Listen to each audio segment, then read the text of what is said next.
Hello Flosstube, here it is, the one you've all been waiting for. It's Flosstube number 9. My name is Philip, also known as Pipstitch and Pipstitch1 on Instagram. I always say I'm not going to leave it so long. I'm not even going to bother with this anymore because we all know that's not going to happen. It's been 3 months since I made my last video. I hadn't meant to leave it 3 months. I never do mean to leave it the length of time that I leave it, but there you go. The last time I filmed was the beginning of June, I think, because I was just about to start my intense rehearsal period for the play that I was in, which was Nell Gwyn. For those of you who asked, I did very briefly show a flyer which wasn't terribly clear, but the play was Nell Gwyn. It's a new play, and it was premiered at the Globe Theatre in London a couple of years ago with Gemma Arterton. It was a lot of fun to be in. It was a lot of hard work. I have never been through a rehearsal process that was as intense as the one for Nell Gwyn. Towards the end, I think I did 2 weeks solid rehearsals every day. So I'd be working all day and rehearsing all night in the week, and then all the weekends as well. So I was leaving the house at 7:45 in the morning and not getting home till 11:30. So it was a bit of a killer. And it's blunted my enthusiasm for the hobby at the moment, so I'm not intending to do anything else for the foreseeable future. I do have, if you can bear to see them, a few snaps. We have some very professional looking photos taken for us by the theatre photographer. That'll give you a bit of an idea of how sumptuous this thing was. It was a very expensive production, and it was probably the most lavish thing that I've been in to date. So here's just a few images from the show. I don't know how these are coming out because they look a bit glary to me, but hopefully they're coming up a bit better for you. There I am, camping it up as usual. So it was huge fun. It was very well received. We got great reviews. I had particularly the best review that I've ever received for anything that I've been in, which was immensely gratifying. But like I say, it was such hard work, and it meant that I had no time to do anything else, literally nothing else at all. And it was a little bit too much, so I have said no to a couple of other things that were offered to me. It's very nice when people offer me things rather than me having to go through audition processes. I was asked if I'd be in Titanic the musical, and I'm not overly inspired by the concept of Titanic the musical, I have to be honest, so I said no to that one, and no to an Oscar Wilde play that's happening in November as well. But all this means that I have more time to read, more time to stitch, more time to sing in the choir that I sing in, and obviously go to work as well and do other things like housework and so on.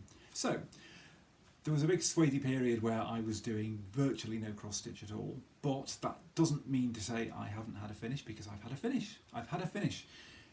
I have shown it up on Instagram and Facebook on Stitch Mania, so you probably already are aware of this. If you're following, if you follow either of those sites, you will know that this is finished. But the last time I filmed, I was virtually within finishing the spring sampler, the Janlin spring sampler, or the Cooler Design, if you go for the PDF copy, the Cooler Design sampler, spring sampler.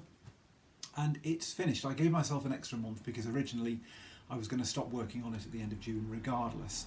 And I was so close to finishing, I thought I can do this. And I did it on the 31st of July, I think it was actually the 31st, I'd have to check back, but I think it was the 31st that I finished, and ta-da, here it is in all its glory. I cannot tell you how much fun this has been to stitch. It's been huge fun, and for all the issues with how fiddly it is and how long it takes, I would heartily recommend this or any of the samplers. I have the other 3 to do, and I'm more than prepared to put the time in to do those samplers. I'll scroll it up in a little bit of detail so you can see a little bit more close up what's going on here. So I had actually started this a couple of years ago and got a ways down it to about here-ish, and did the Heaven and Earth designs, the mice instead. So I came off this. But once I started it again, after the mice were finished, and that was about the middle of March, I've just romped through it, and it's been the most fun. The colours are just so colourful. It's great. And I don't mean that my finish is great. I mean that I think the pattern is great, and it's great fun to do. What I really like about this pattern is some of the bits that seem the most uninspiring have been the things that when I look at it now, I'm so impressed by. I love, there we go. I love this little row of flowers here. And when you stitch them, and you're just stitching white and grey with a little blob of yellow in the middle, it looks like nothing. And it's only really when you put those vines in that the thing comes to life. And I love that. And I love the pea pod down here for the same reason. It really didn't look at all inspiring while I was stitching it, and then suddenly it popped. The whole thing really pops with the back stitch. I mean, this is really a piece that is so heavily reliant on back stitch. It would be nothing without its back stitch. So you do have to be prepared to like back stitch. Now, I've said before on earlier Flosstube videos that I'm not a huge fan of back stitch, but for some reason with this piece I never minded doing it. It never felt like the chore that it has felt like on other patterns that I've done. Now, I don't know whether that's because I'm now using an embroidery needle to backstitch, a sharper needle that pierces through the thread more readily and makes it an easier process, because I have had occasions where it's been really difficult to push the needle through, and that you're all going to be telling me now, well, obviously you use a sharper needle. But I wasn't really aware of doing that until I tried it and thought, that makes it a lot easier. Yeah, the bits that I didn't enjoy backstitching, because it would have been a case of, if I get this wrong, there's no way I'm going to put it right, are on the faces. Now, I think she is a bit more successful than she is, because I think she looks a bit spooked, and her mouth looks a bit vampirish. Do you think? Anyway, the other thing I've really enjoyed learning how to do properly with this piece is French knots. I was always a bit hit and miss with French knots. Sometimes they worked and sometimes they didn't. And it was when I was putting the French knots in on this band here that I was really struggling with them. I'd completely forgotten how to do them. It had been so long since I'd done a French knot, and everything I tried was just disastrous. It didn't work, it just pulled through, it was a mess, it looked awful. So I went back onto YouTube and found a French knot tutorial and practiced a bit, and bing, it was like a little light bulb came on again, and I think they're okay. So there are French knots there, you can see that little one there, and along here and here, and I think this one I did a little bit too big, because at certain angles it's bleeding into the E of duh. There's one there, and there are some white ones in the eyes here and here, and in Little Rabbit's eye here. You'll see I slightly changed the pattern in a couple tiny changes in a couple of places. The seed packet on the original pattern says 25 cents. Well, I'm British, and we don't deal in cents and dollars here, so I decided to make it 2D, because 2D is 2 pence in old money before we went on the old imperial system, before we went metric in the early 70s. So I thought that kind of gave a bit of a sort of a vintage charm to it, to make it 2D. Well, there was a hare, it's not a hare at all. Oh, it's a rabbit, not a hare. And here, this is supposed to say egg 1, but Nigel, my other half, said, well, why don't you put your initials in there and the date, the year that you finished it, so that it's there for posterity, which I thought was a jolly good idea. So I just quickly designed the writing for those, and there we go. These back panels are, oh, that's the other place where there are lots of French knots. All these little dots here, they're all French knots. These were all a joy to stitch. The little egg one, the soap bubbles, the beehive, particularly fun. and it's great. It's great. It's a fantastic pattern. This is the first opportunity I've really had to do this, and just to show that I don't give a toot about my backs, this is my back. Gosh, that's scary, isn't it? Anyway, there we go. That's the back. Oh, so is that. Oh. So you've seen my dirty secrets now, and I don't care. Backs are backs to me. It doesn't matter. I can't get hung up about how the back of something looks, because once it's behind glass, it's never going to be seen. So who really cares? As long as you don't run out of thread, because you know, I had this as a kit, like I've said. Just to reiterate, you can buy this. You can buy all the samplers designed by Sandy Orton as kits from Janlin. I think they're still available. You can pick them up in various places, and they're not too expensive. Or you can get the PDF of the pattern from coolerdesign.com. That's cooler with a K, K-O-O-L-E-R, design.com. And there are loads of great patterns on the Cooler Design website. Not just these, there are the cat samplers, and there are gorgeous wreaths and Christmas stockings, and you name it, and all very reasonably priced. I, by coincidence, having said that, found out that the summer sampler PDF is currently, or it was last week, slightly reduced. It was on sale, so it was down to $10. So I picked that one up because I think summer sampler is going to be the one that I do next, because it's the one that I feel like it's the one that's done least. I've never really seen anybody working on the summer sampler, and it's very colourful. The whole thing with me saying, you know, I'm British, so I wanted to make this more sort of, you know, Anglo, is a bit thrown out of the window with the summer sampler, because the summer sampler is very American. It's very stars and stripes. It's got a real USA theme vibe going on, and that's fine. You know, it's the way it's been designed by an American for a predominantly American audience, so that's all good. So that's going to be the one that I'm probably going to work on next. I did have a mini stitch along. Now I'm not going to name names because I've not asked for permission, but there was somebody else doing this pattern at the same time that I was doing it, or when I picked it up again, this person started theirs, and we've kind of gone along on Instagram doing it in tandem, and this person finished theirs a couple of weeks ago, 2 or 3 weeks ago, and has moved straight onto the winter sampler, which is very exciting, and is romping away with the winter sampler now. You can follow their progress on Instagram, but I'm not going to name names because, as I say, I didn't ask for permission to do that. This person did theirs on white even weave, and it's remarkable how different it looks. How it's a lot fresher, a lot brighter and sharper on white. But I do like. I mean, this is the fabric that came with the kit, and I do like the kind of the shabby chic, vintagey look that this particular fabric gives. It's just an Aida, but it's quite a relatively soft one, and was very easy to work with.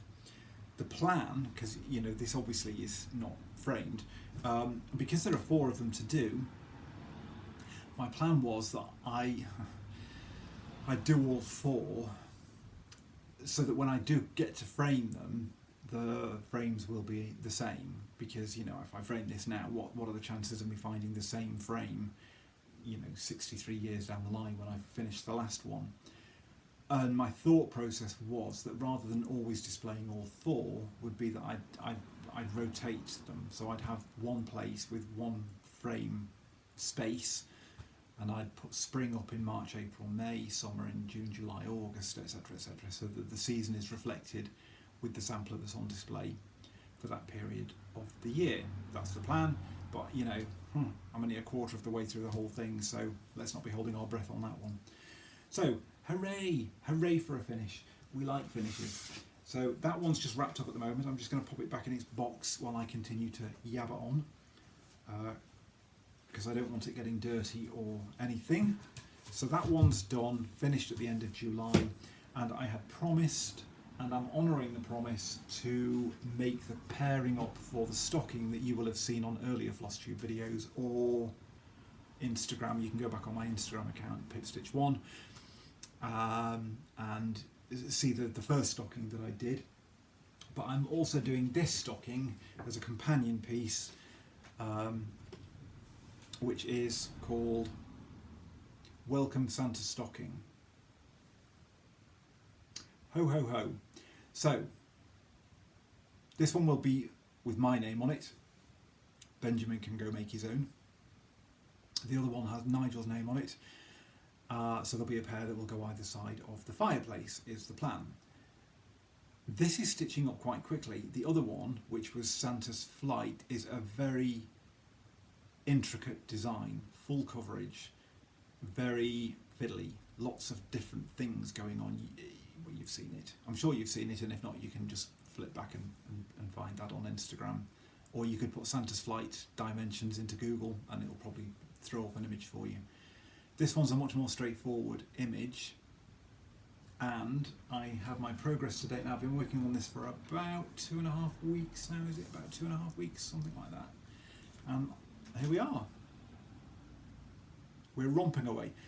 I've already put the door up on my Instagram account, and since then, progress has been quite slow, having said that, this week. For some reason, I've not done a great deal, and one of the reasons I'm recording today, which is a Monday, and I should be at work normally, is it's a bank holiday here in the United Kingdom, so I had today off. And with a 3-day week, I thought I'd move mountains on this, and I've barely pushed a stone. But I have started Santa off here, popped his face in. Probably going to backstitch that quite quickly because he looks a bit spooked at the moment, and no one likes a spooky Santa. Can I comment any more on this? So I don't think it's going to pick it up, but there are metallic threads. There are metallic threads in this dangling ribbon here and in the doorknob and the keyhole. There is the usual dimensions metallic thread, which is ghastly stuff to work with, quite honestly. And the worst bit of this already is in here, which I think is a hideous mess, because I just couldn't get the threads to lie nicely with the metallics. However, I don't think there's a huge amount of metallic thread.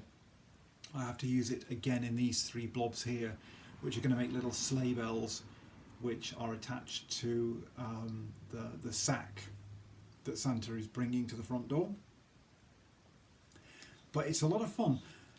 If you don't know dimensions kits, I think one of the reasons they're called dimensions is they use lots of different types of stitch. Well, no, not types of stitch. It's really still just full cross, full stitch, half stitch, French knots.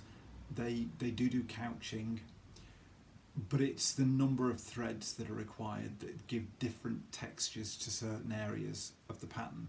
So all of the white, for instance, here in Santa's beard and on his cuff, that's all done as half stitch. I don't know if you can see that. It's all done as half stitch, but it's using 4 threads, not 2. So there's quite a bit of yanking through, but you get used to it. And I mentioned it the last time I did one of these stockings, was my recommendation would be to use the needles that Dimensions provide, because they're clearly designed with that in mind. They have quite wide eyes, and that makes it easier to thread initially. And I don't know how it is that they're designed, but they do seem quite easy to pull through the fabric. So Santa is on his way. Just to show I really don't care, there's the back of this one. Hot mess. I don't mind. So there we go. Santa. So that's what I'm currently working on. Now, the other thing that I may be touching again, there was another slight story to this. When I opened the kit for this, the fabric that had been provided, the kit came with felt that you can back to make a full stocking, and it was a bright red felt, and for some reason, I don't quite know how it had happened, but some of the dye off the felt had bled into the Ada cloth. Now, ordinarily, if it was a full coverage piece, that wouldn't bother me, but it isn't a full coverage piece. I don't know if you can tell. You probably can't tell, but a lot of this up here is still just raw Ada cloth, and all down here, whoops, all down here is raw Ada cloth, because why would you stitch all that white? I'm not stitching all that white. I'm really not going to stitch all that white. However, that did mean that because I'd had this slight bleed, there was a kind of a streaky line of red dye down the centre of the Ada fabric that I didn't dare risk it in case it was ended up being one of the places that I wasn't going to be stitching over. So I ordered some more fabric from the Webinet, and that took about two weeks for a bit of Ada cloth to arrive. It took an awfully long time to arrive. So in the meantime, of course, I was itchy to do something else. So I went back to, oh, I haven't got the, oh, I have. I went back to this momentarily, which is a Theresa Wenzler pattern, Peacock. I can never remember the name of this, Peacock Majesty. I think I'm going to start it again. This is my progress to date on this piece. Loving how it's looking in general. However, I started the leaves up in this top corner. Fiddly as. This is Ada cloth, and it's 16 count Ada cloth, I think. I think it's 16 count. 16 count Ada cloth or a Theresa Wenzler. Oh, it's 18. It's 18 count. 18 count Ada cloth. Ada cloth is not good for a Theresa Wenzler because she is the queen of fractional stitches, and these holes are tiny, tiny, tiny, tiny, and I just did that little bit. Oh, and blended threads as well, so it's not even like you're just pulling, you know, one colour of thread through into a fractional. You've got to blend all the threads as well first. The cloth anyway, because I think it was quite an old kit that I'd ended up buying off eBay, it wasn't in great condition. I've not helped because I've done something here. I don't know what that is. We're going to move on from that, but it's something not very pleasant probably. So it's now dirty, so I'm going to have to try and clean it after I have finished it, and I'm not, you know, I'm not terribly brave about washing things that I've spent months on and then watching it all just bleed into itself. So that was really putting me off this and driving me nuts. And again, here's the back, and you can see the difference between the peacock, which is all quite, you know, contained, and then these wretched leaves, which are a confetti nightmare. So that, and the fact that I have a friend who has just completed another one of these miniature kits called Castle Ridge, and this friend has done theirs on even weave, I want to say, even weave or linen, 32 count, and it looks stunning. It looks so beautiful. And I'm looking at mine thinking, a bit of a hot mess. So I'm thinking of starting this again. Now, I know that seems like I've done a lot of work to just jack it in and start again. Believe me, I haven't even scratched the surface of this design. Whoops, glare. There is a long way to go, and you know, if I'm not happy with it now, I just don't see that I'm gonna be able to stick to this at all. Oh, that, and I hate this frame, fiddly frame, that doesn't even work properly because you can't get the tension on it at all. So I think I'm bailing out and starting again. We're going on holiday next month down to Devon again, so I may take something smaller with me, so it may be that. So I may be ordering some fabric to start that again, and just trying that out while I'm away for a week and seeing how that goes and whether that is something that I can bear to do. Anyway, give me your opinions. I think it's, you know, best to be working on something that keen and wanting to be working on, rather than just slogging on with something for the sake of it if it's not working for you. So there we go. So that's it whip wise. You know, I never have too many things on the go. Oh, I did have another whip. I carried on the other thing. Oh, I'll show it next time. Yeah, well, okay. I have a purchase, a whole purchase, all one of them.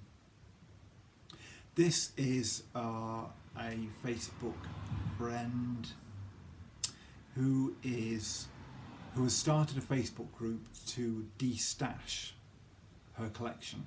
Now, I haven't asked permission on this, so what I'm going to do about this is I'm going to say to this person, who I'm hoping is going to be watching, if you would like me or are happy for me to link your Facebook page, I will gladly do that to drum up some more business, but it's not my place to go giving out other people's details, so I'll go with that. So if you want me to, then please let me know and I will gladly do that.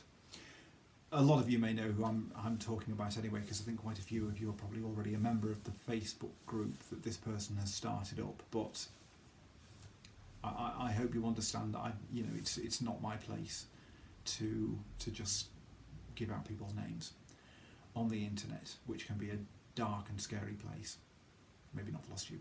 Anyway, so this came all the way from America, very reasonably priced, and I'm hugely grateful to this person for being prepared to do this and send it over for me.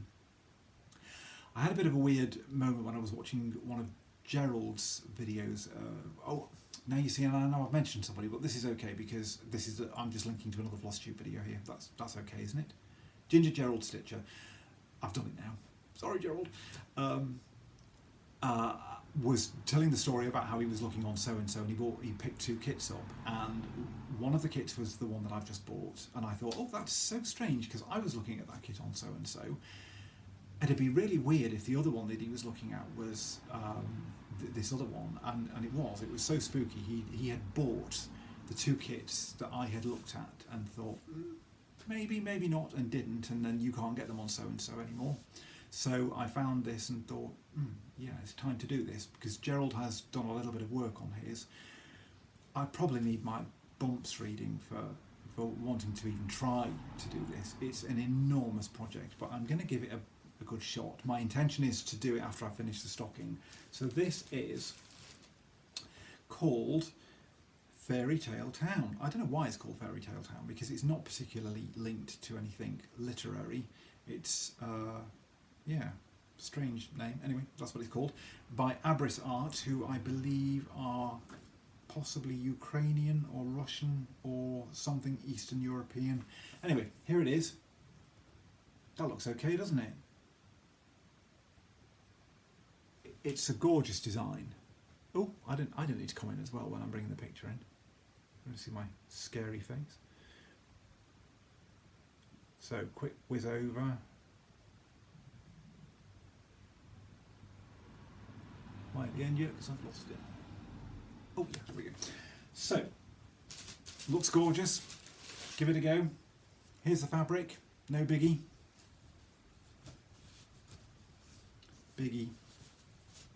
Fabric arrives, and I think, okay, well, yeah, that's okay.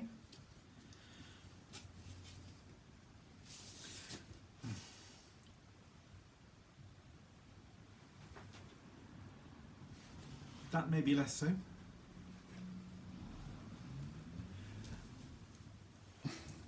Anyway, it'll keep me busy. I wasn't quite prepared for quite how big this was. It's just 14 count Ada, so I could make it smaller. I think Gerald is working. Gerald, correct me if I'm wrong, if you're watching this. That I think Gerald switched it over for something smaller and more manageable. But hey,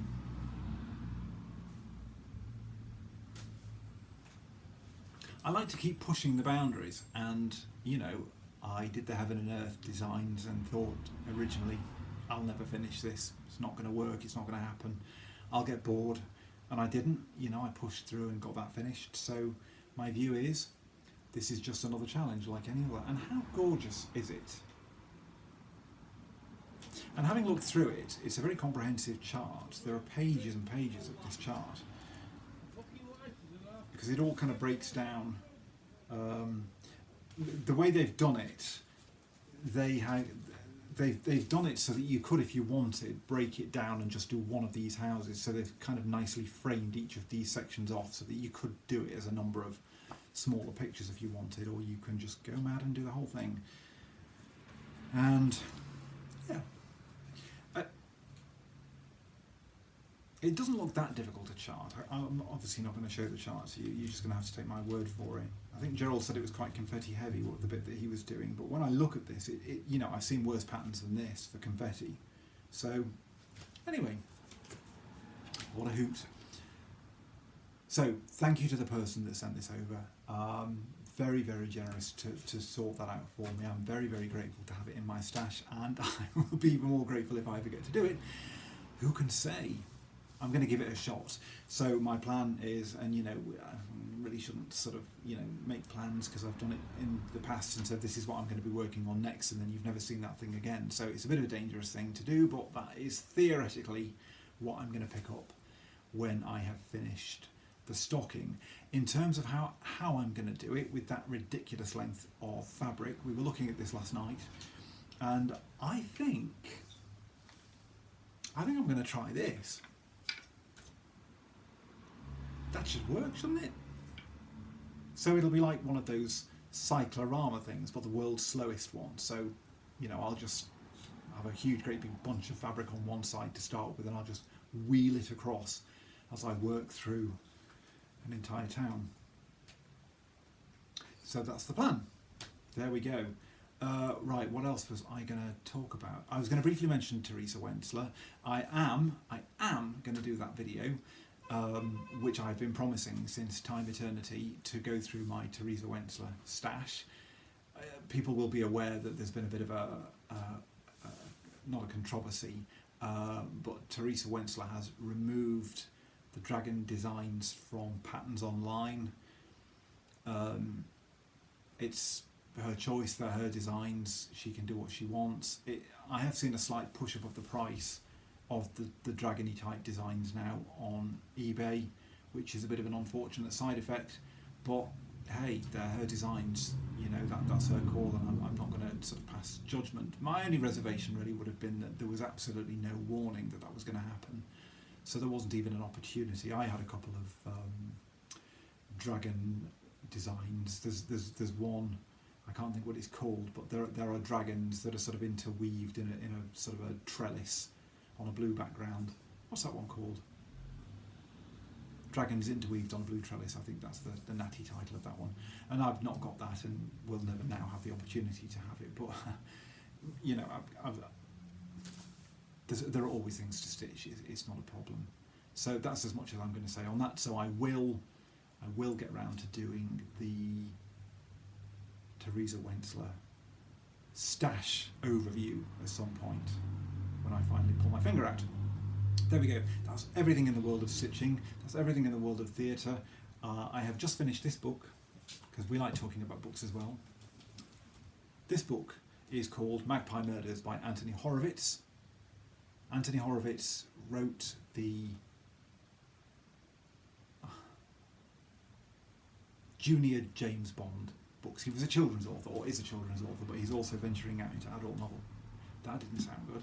Into, well, okay, no, adult novels, that's what they are, into sort of broader fiction. This is a bit of an, I'll get my words out in a minute. One of the first adult books that he did was called The House of Silk, which is an approved Sherlock Holmes novel, and he's done one called Moriarty. And he's also done a proper James Bond novel. There's one called Trigger Mortis, I think, that you can get now. This is a bit of an homage to Golden Age crime fiction, so think Agatha Christie, but it's very clever because it's two books in one. It's a novel that is a traditional 50s crime novel that is framed by another novel, which is about the person who wrote the novel that's in the novel, and there are two murder mysteries that are working side by side, so it's very clever, and I recommend it. I couldn't put it down until I put it down this morning because I finished it. And now I'm going to start this. I have a bit of a reading thing going on.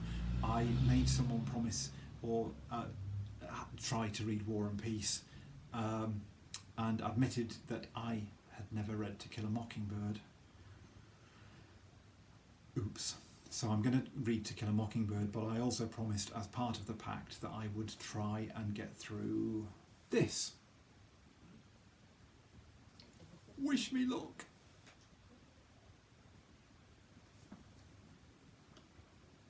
It's a 1,000-page Norwegian novel from the 1930s that's set in the 14th century. I'm not passing judgment till I've read it. Okay, there we go. I think that's everything. Thank you again. Mountains of thanks to the generosity of the community and all your lovely comments, and I hope I've responded to everybody's, and if I haven't, I didn't mean not to. That's just that I don't know, there's no excuse really, but I do try and answer all the comments that I'm given. And thank you if you subscribe to me on Instagram, that's great as well. And I try and subscribe back to people, it's all great fun. Okay, so that's me at 36 minutes. Hopefully this one is not going to crash on me and it will be uploaded later on today. So keep stitching everyone and see you soon. Bye.